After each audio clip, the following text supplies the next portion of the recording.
1 million.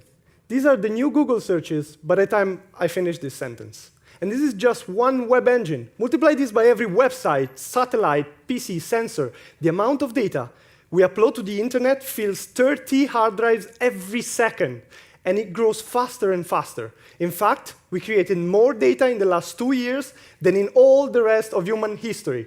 4 zettabytes. That's a 4 followed by 21 zeros, which is equivalent to Ed Sheeran's Galway Girl playing non-stop on YouTube for 1 billion years.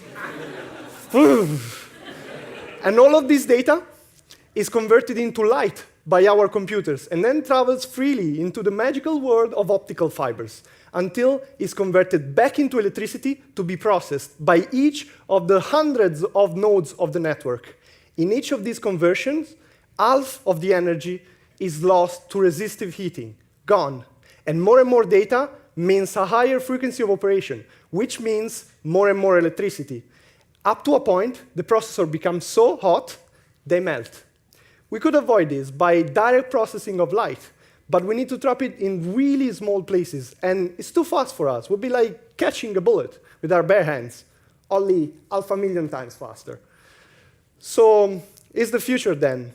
Year 2025, digital information apocalypse. Internet shuts down. Food stores that rely totally on it to manage supplies ran out empty in a month. Everyone is on his own, since long-range communication is out. And all flights are grounded.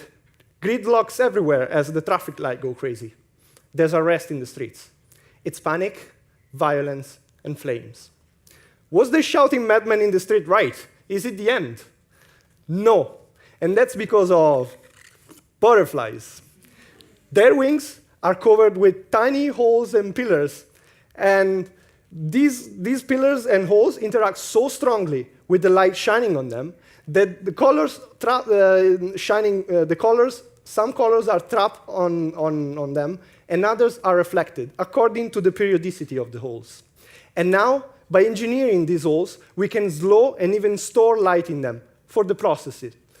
And this is the, well, slow light effect. And here's how they look like under the microscope. And oh boy, they're small.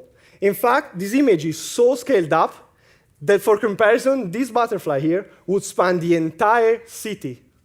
Here's the way to a new optical network that uses just beams of light to process our data, which is way faster and 100 times more energy efficient. Here's the way to avert the next decade digital apocalypse.